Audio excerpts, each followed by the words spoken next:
Happy New Year's.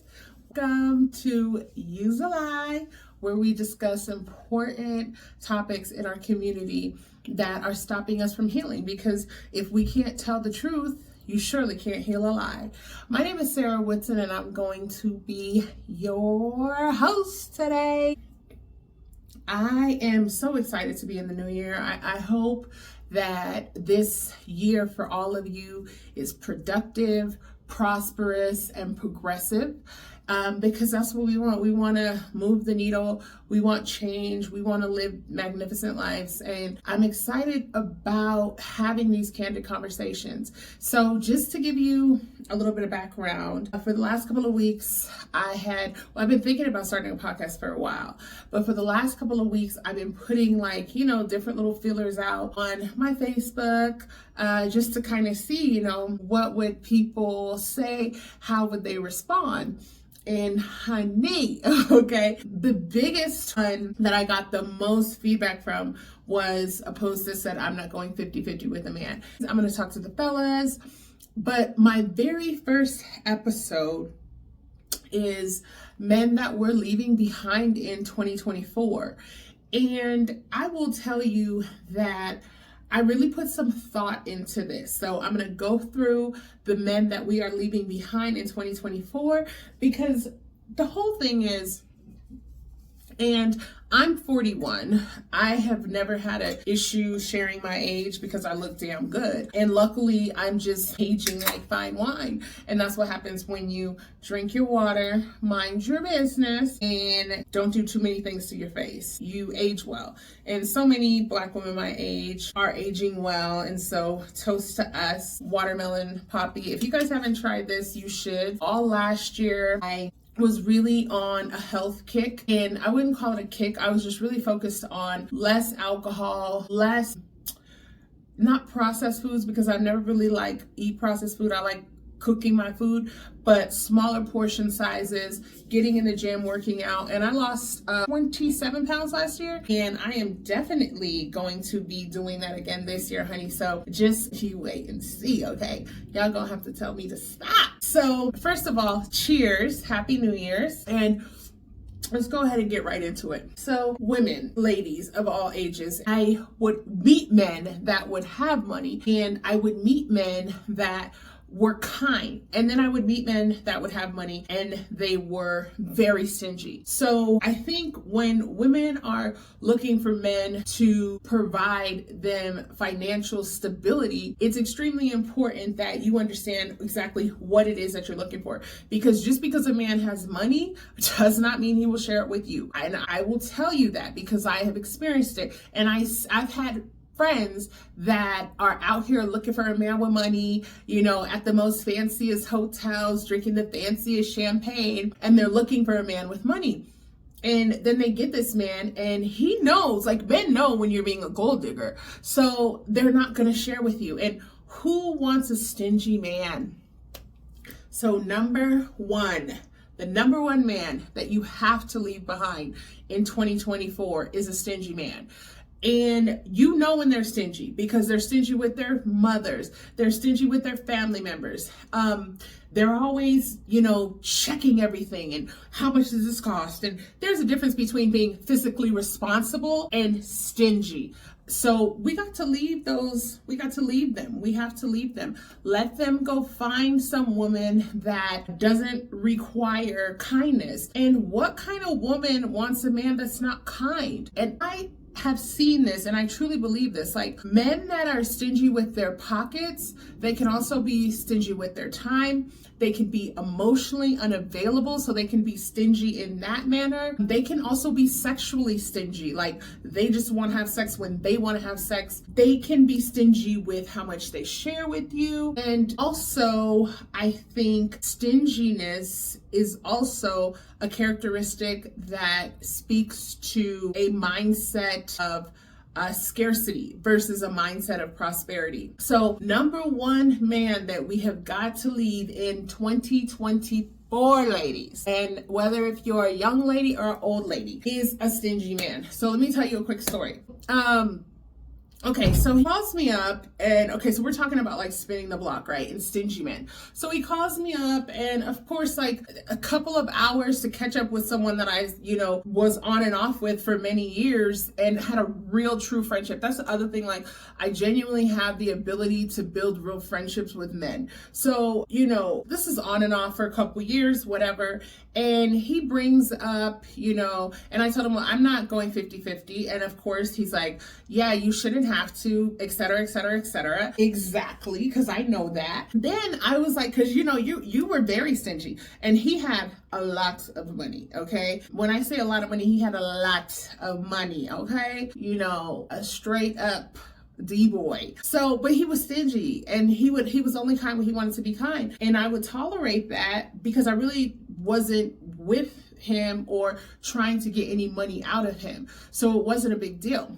So I was like, you know what? I'm hungry. Should I cook or should I order Wingstop? It's like $37. And he said, oh, well, you should cook. And I said, oh no, there's no way. So I had that quick conversation. Well, we spent some hours on the phone, and then he was calling and calling and calling. And it's like, no, first of all, I'm not spending the block, and I'm definitely not going to spend the block with someone that, in my opinion, what he should have done was saying, yeah, I'll get that Wingstop for you. That's nothing. Now, here's the thing. If you're a man and you're watching this and you think that I am a nasty gold digger because I wanted to see if someone cared about me enough to spend $37 on me for Wingstop because acts of service is my love language, then you, okay? And I would tell ladies, we got to be like that. You leave 2024, okay. All right, so we got that out the way. Number one, no stinginess in 2024.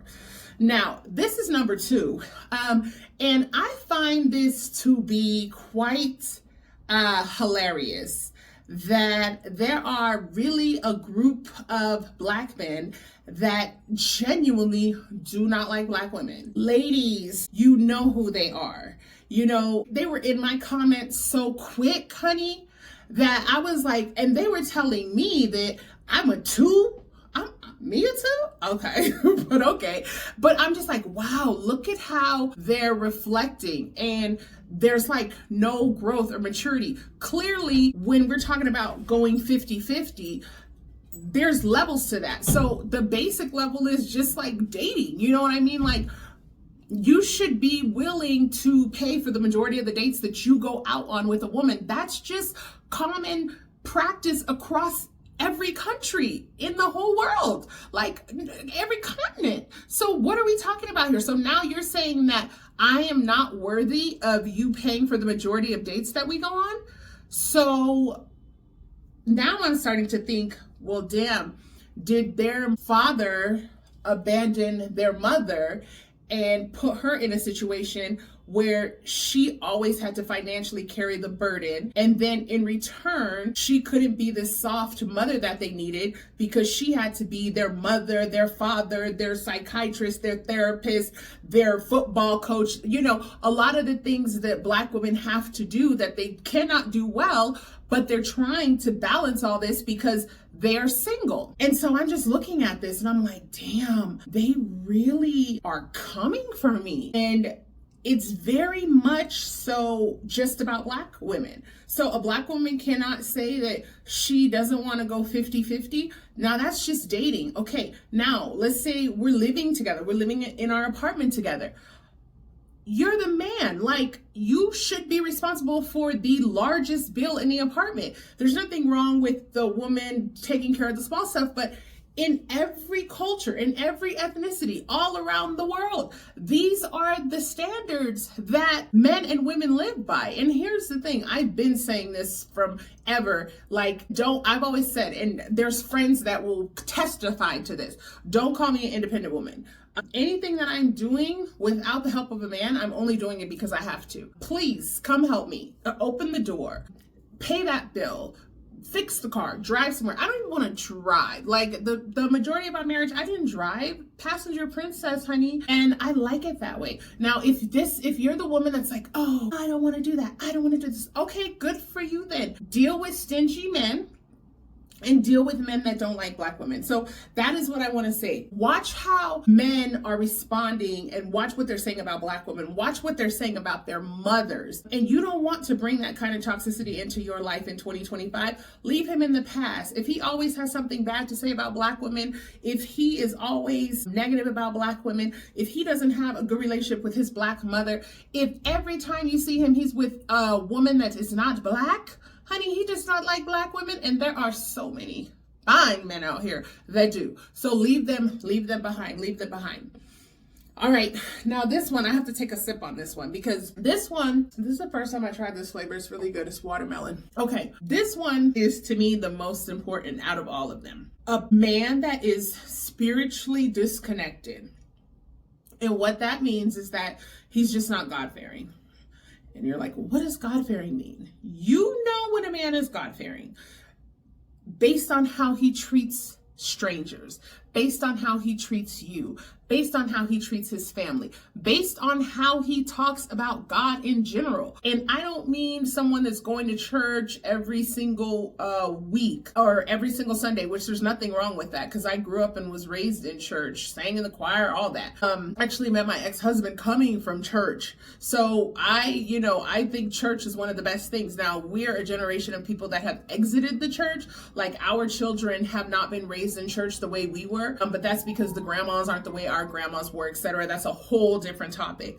But does this man ever talk about God? Does this man have any spirituality in the music that he listens to and the way that he talks to his friends? Are any of his friends spiritual? Like, does he do any fasting? Does he burn any sage? Does he wear a cross? Is he Jewish? Like, does he have any source that he goes to that is more powerful than him, that he bows down to? And I believe that that is extremely important because if you don't have a God-fearing man, then you're dealing with the devil, because now he truly believes that he is in charge of his own life. And how can you expect a man to lead you that when shit is falling apart, because shit does fall apart? That's life. I try to tell people life is about ups and downs, and how you gonna ride that wave? How are you gonna ride that wave? If he doesn't have any spirituality, when you guys are when you're in a valley and you're trying to get back up to a mountain and you've been high on a mountain, you're gonna go through hell. And so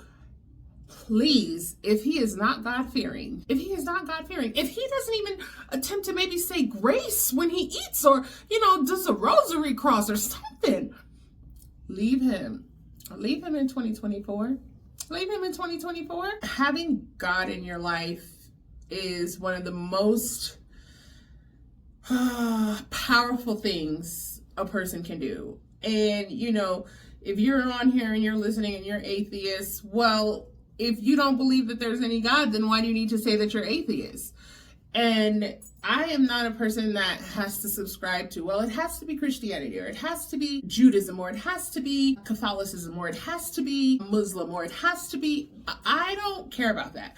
I just like to know that if I see a man and he is just fine, okay? He's just fine. And I start dating him or we're talking, I'm always going to ask, like, do you believe in God? What does that look like for you? And I'm not having any more kids, but, especially if you're a younger woman, or even if you're 40, because women are still having kids in their 40s, and you plan on being with this man, like, understanding his relationship with God is just extremely important. So if he is not God-fearing, you have to leave him. You have to leave him in 2024, okay? So, not God-fearing, left in 2024. Doesn't like black women, left in 2024. Not financially stable, left in 2024. You have to. If you do not, you will wake up one morning and you will have spent a lot of time wasted. And the one thing that is so important is time. because we know we're out of here. Like, we know we're out of here. Like, it's inevitable. And I think the older that you get, the more courageous that you get, the less you give a fuck about what people think about you, because your time is running out. And so, especially to like the young women, like, do not waste your time on men that don't have good groundings, good qualities. Don't do it. Do not do it. Okay. All right, now we've got 2 more left. All right, now this one might be a little bit controversial. Mr. Potential. Mr. Potential. Everywhere I turn around, there are Black women that are excelling unbelievably. And I'm not talking about like the fake bad bitch. I'm talking about like the real badass woman, okay? That is out here in the world using her vocab, using her personality, using her skill set, using her beauty, and not laying on her back to get her money. And if that's how you have to get your money, I'm not hating on you. Get your money too. But I think there's a huge disconnect on what makes a woman a bad bitch now. Like, a bad bitch doesn't mean that you're a BBL with fake titties, fake hair, fake eyelashes, fake lips, fake nails, contour, but broke. Like, if you're going to be a bad bitch, you got to have some money, period. And that is my opinion. And to every woman, to each his own. But you can't be a bad bitch if you're broke. Let me say that again. You cannot be a bad bitch if you're broke. And there's so many Black women that I come across, that I see, that are highly educated, I will say this really quickly. We're not going to talk about 50-50 today, but when did I start really making money? It's been about since I was 28 is when I really started like touching close to 6 figures, and then 32 plus. It's been that way as an entrepreneur, because I'm a serial entrepreneur. I own the nation's first licensed mobile cannabis hospitality business. I own a cannabis delivery company. I own an online CBD shop. I have an organization that does a lot of cannabis advocacy for Black people to get into the cannabis industry. And then prior to that, I had the largest bankruptcy business in the state of Colorado. So I've been a boss. I've been a bad bitch before that even existed, or before like everybody was like, I'm a bad bitch. Like, not broke, you can't be. Okay. So, but what I will say is, before I really started making money, I had my lifestyle that I was used to. And it definitely wasn't what I was used to now. Like, when I was 25 years old, I wasn't having $300 dinners. I wasn't buying, $80 bottles of champagne. I didn't drive a $100,000 car. Like, that wasn't my lifestyle. After a lot of work, that has became my lifestyle. Now, you have your lifestyle that you've worked really hard for, and a lot of women have that lifestyle, okay? Now, here is what I'm going to say. You have to be very careful with Mr. Potential. Oh, he has potential. Potential in action or potential in your mind? Because we will make up in our mind that someone has so much potential because they have said one thing. Like, I always hear women saying, well, I don't want to be with, like, they like to laugh at rappers like that haven't hit or whatever. But as a person that loves music and that has, dated people that are up and coming rappers and all that stuff, because that was like my one thing. I wanted to be a singer. I love music. I used to rap, all that stuff. There's a difference between seeing someone every day actively on their grind, having a whole wheelhouse of things that they're doing, but their money might not be in yet, versus someone that's always talking about it. So the men that you're seeing, you might meet a man, you might have more than him. I'm not saying that you should not date him. I'm saying that if you're talking in your head and you're talking to yourself, or you're talking to your girlfriends and you're trying to determine, okay, is this a man that I want to deal with or date? Make sure that you are being realistic and you're not going with how you feel. He has potential because you are seeing him constantly doing things to improve his daily situation, versus he has potential because you think that you could turn him into something that you cannot do, because you can't change a man. You can't even change yourself. So how you think you're going to change another human being? And I heard that somewhere, and it's so true. You know how hard it is to change a habit? So how do you think that what you have in between your legs is so great that it's going to be able to change another human being? It doesn't work that way. And mature women know that. Young women learn that the hard way. But if you're listening to this, what you have in between your legs is not powerful enough to change a man. Okay? So leave potential in 2024. Okay? All right. So now we have one more. Something happened to my light. Bastard is light. Okay, I'm gonna have to hold on. I will return. Hold on. I'll be back. Justin, why did you let the dog in here? He's not harassing me. Does that mean he's smart? All right, I'm back. I had to get my light back up and running. I'll post all these funny little bloopers, but I'm depending on like this content creation app to help me. Okay, now this is the last one, and I don't know if we're still, I don't know, because are older women still infatuated with the bad boy? You still like a soldier. Like, are you still infatuated with that? Is going to be my last one. You got to leave him in 2024. You have to leave him in 2024, okay? At some point in time, you are going to want to show up in the world with a man, a partner, someone that knows where he's going, someone that can lead, someone that can provide stability in all sectors, someone that can, teach your children by example, someone that you can take with to any place in any event. And so I know girls, I know ladies, I know the bad boys, ooh. But when I tell you, get you a nerd, okay?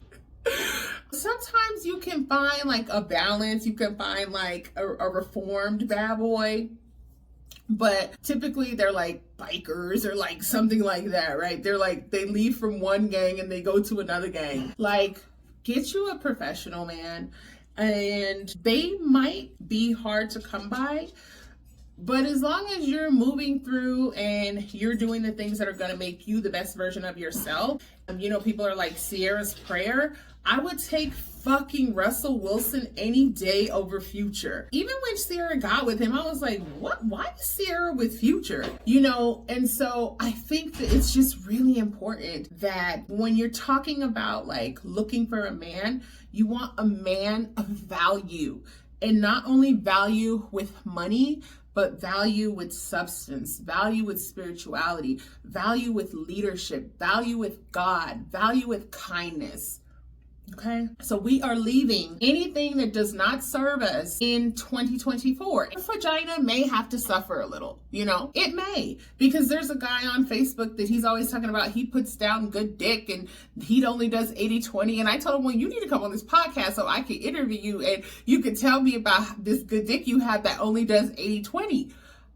But this man truly believes that, because that is a crazy, bold, diabolical thing to say. And he says it, and I find it hilarious because I have a good sense of humor. But there are tons of men that really feel that way. And so you have to be careful, because you don't want to be in a situation all 2025, roll over to 2026. Now all of a sudden you done messed up and now you got a kid with him and he never told you he was going to have any value for you or in you. Okay. So in 2025, we want to make sure that we are finding, dealing, dating, connecting, spending time with relationships that serve us. And when it comes to intimate relationships with a man, remember, you do not want him stingy. You do not want a man that is not God-fearing. You do not want a man that only has potential. You do not want a man that is not financially stable. And again, you do not want a bad boy, okay? You want all things good for you, okay? All right, so I can't wait to read all your comments. Again, this is my first episode. Thank you so much for joining me on Youz A Lie, where we're going to be talking about extremely important topics in the Black community, in our culture, that need to be discussed so that we can start breaking down barriers, because you cannot fix what you lie about. And Miss Queen Mother Iyanla, that's who I got that from, honey. Like, you can't fix a lie. So we don't want to continue to have a culture and community that just lies about the truth. We want to be a culture that heals. And when people come over here with that bush, we can let them know. Youz A Lie. All right. Happy New Year. I'll catch you guys on episode 2.